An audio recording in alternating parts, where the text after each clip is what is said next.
देख रहे हैं इन डार्क राजकुमार के साथ। तो चलिए बढ़ते हैं आज की कहानी की ओर। दोस्तों, रात के लगभग 1:30 बजे जब मैं अपने ट्रक में मांस की डिलीवरी करने के लिए निकला तो मेरा पारा ऐसे लोगों से पड़ गया जो ना तो इंसान थे और ना ही कोई जानवर। पता नहीं वो क्या बला थी जो उस रात मेरे संग लग गई।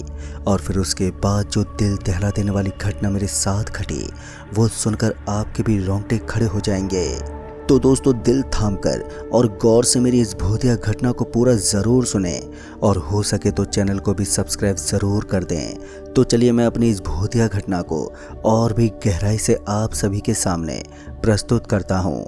दोस्तों, मेरा नाम सुलेमान है और मैं पिथौरागढ़ का निवासी हूँ।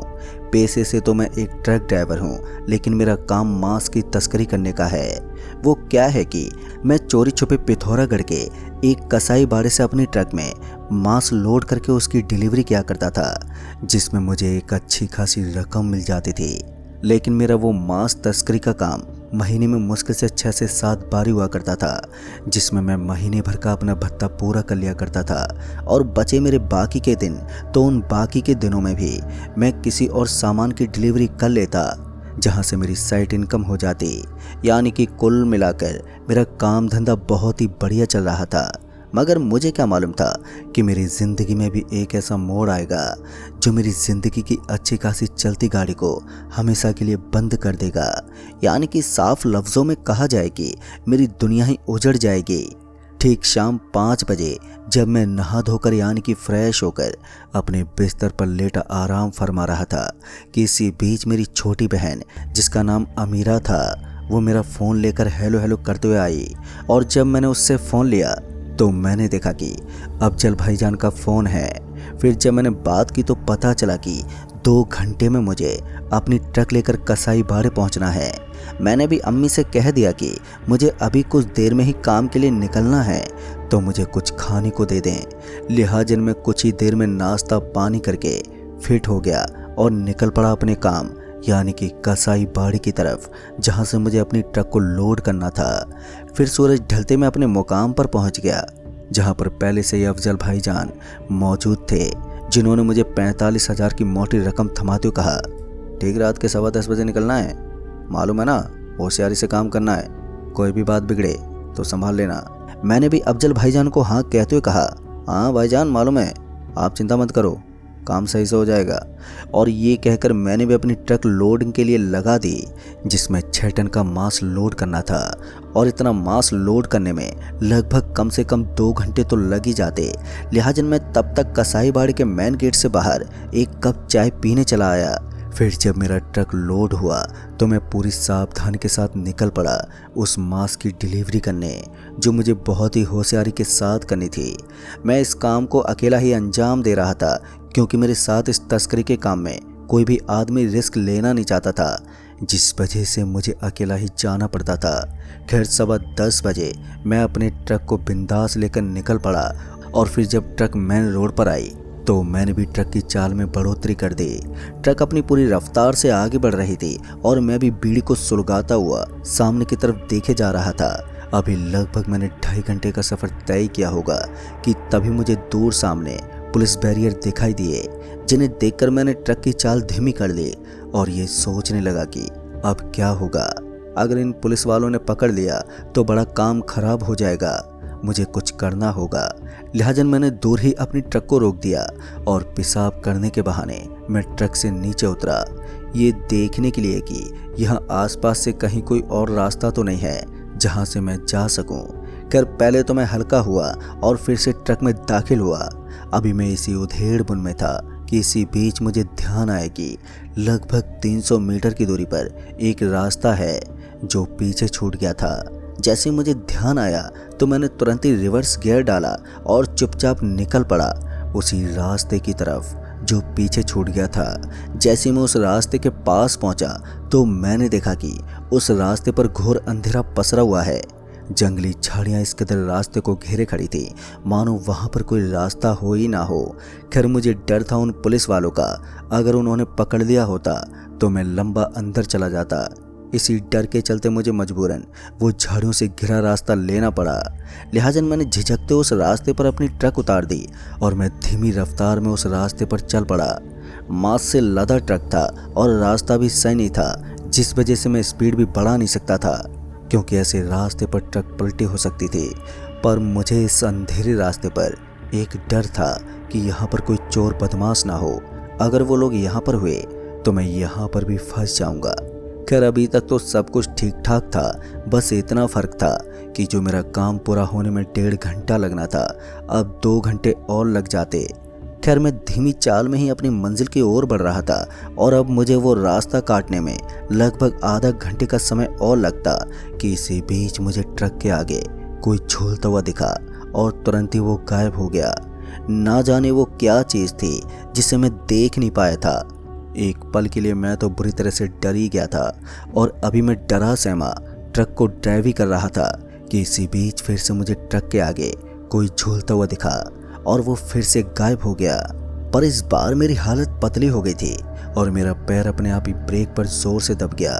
ट्रक एक झटके के साथ ही रुक गई और मैं डरा सहमा ट्रक में ही बैठे इधर उधर झांका ताकी करने लगा, पर मुझे आसपास वैसा कुछ भी दिखाई नहीं दे रहा था। मुझे उस वक्त कोई दिखाई तो नहीं दिया, लेकिन डर तो मुझे लग ही रहा था। लिहाजा मैंने गाड़ी को फिर से स्टार्ट किया और थोड़ी रफ्तार को बढ़ाते हुए वहां से निकलने लगा। अभी मैं आगे बढ़ा ही था कि तभी ना जाने कैसे ट्रक जोरों से हिलने लगी। ट्रक को हिलता देख मेरी जान हलक में अटक गई। एक पल के लिए मेरी सांसें थम सी गई थी और फिर इसी बीच मेरा ट्रक फिर से रुक गया। समझ में नहीं आ रहा था कि भला ये कौन सी बला मेरे पीछे पड़ गई है जो मुझे यहाँ से जाने नहीं दे रही है। मेरे मन में यही सब विचार उमड़ रहे थे कि तभी मेरे साथ एक ऐसे दिल दहला देने वाला हादसा हुआ जिससे मैं बेहोश हो गया। दरअसल अभी मैं गुमसुम सोच में बैठा हुआ था कि तभी एकदम से ट्रक की खिड़की टूटी और कोई अंदर आ गया। उसका चेहरा इतना भयानक था कि मेरी बची कुची जान तक निकल गई थी।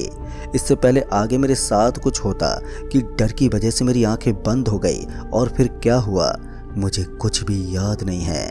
लेकिन जब मेरी आंख खुली तो मैं अपनी ट्रक से बाहर झाड़ियों में पड़ा हुआ था। मैं धीरे से कराते हुए उठा और अपने आसपास देखा तो मेरा ध्यान जोर जोर से हिलते हुए मेरे ट्रक पर गया, जिसे देखकर मैं एक बार फिर से घबरा उठा। लेकिन हैरान की बात तो ये थी कि ट्रक से बड़ी ही अजीब सी आवाज़ें आ रही थी, जिससे मैं समझ गया था कि ज़रूर ये कोई ऊपरी बला या कोई जानवर है जो पीछे पड़ गया है। खैर मैं अपनी सांसें थामे चुपचाप छुपकर वो भयानक दृश्य देख ही रहा था कि तभी ट्रक के पिछले हिस्से से झूलते हुए मुझे कई लोग नजर आए जो दिखने में बहुत ही भयानक लग रहे थे। उनका मुंह पूरा मांस से सना हुआ था, जिससे साफ जाहिर था कि ट्रक में लोड मांस उन शैतानों ने खाया था। फिर कुछ देर के बाद ट्रक के आसपास इतने सारे भयानक लोगों की तादाद बढ़ गई कि उन्हें गिन पाना बहुत ही मुश्किल था। शायद ट्रक में लोड मांस की सुगंध की वजह से वो सभी शैतान ट्रक के पास जमा हो गए थे। अब मुझे डर इस बात का था कि मुझे कोई देख ना ले। अगर किसी की भी नज़र मुझ पर पड़ी तो मैं जिंदा नहीं बचूंगा।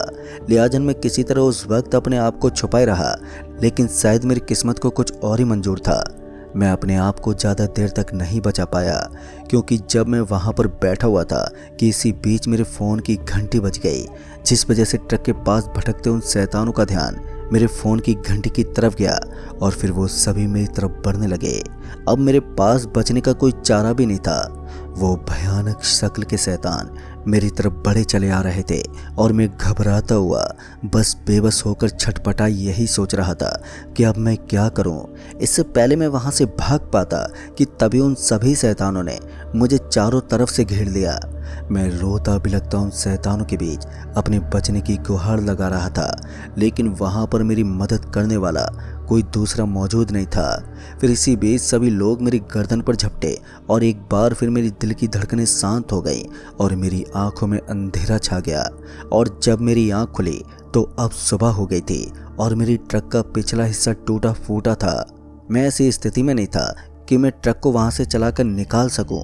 लिहाजा मैंने अपने एक साथी को फ़ोन किया तो वो समय रहते ही मेरे बताए गए लोकेशन पर पहुंचा और मुझे उठाकर ट्रक को घर ले गया।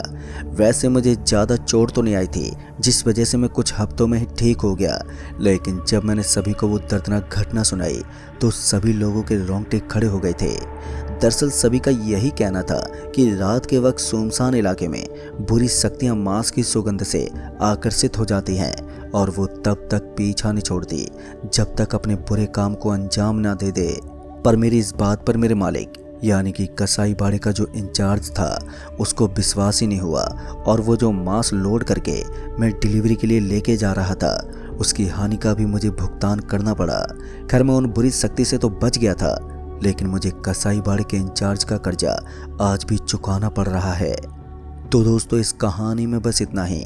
कहानी आपको पसंद आई हो तो वीडियो को लाइक शेयर कमेंट ज़रूर कर दें और साथ ही अगर आप चैनल पर नए हैं तो चैनल को भी सब्सक्राइब ज़रूर कर दें। तो मैं आपका दोस्त राजकुमार जल्द ही मिलूँगा ऐसी एक और दिल दहला देने वाली भूतिया कहानी के साथ।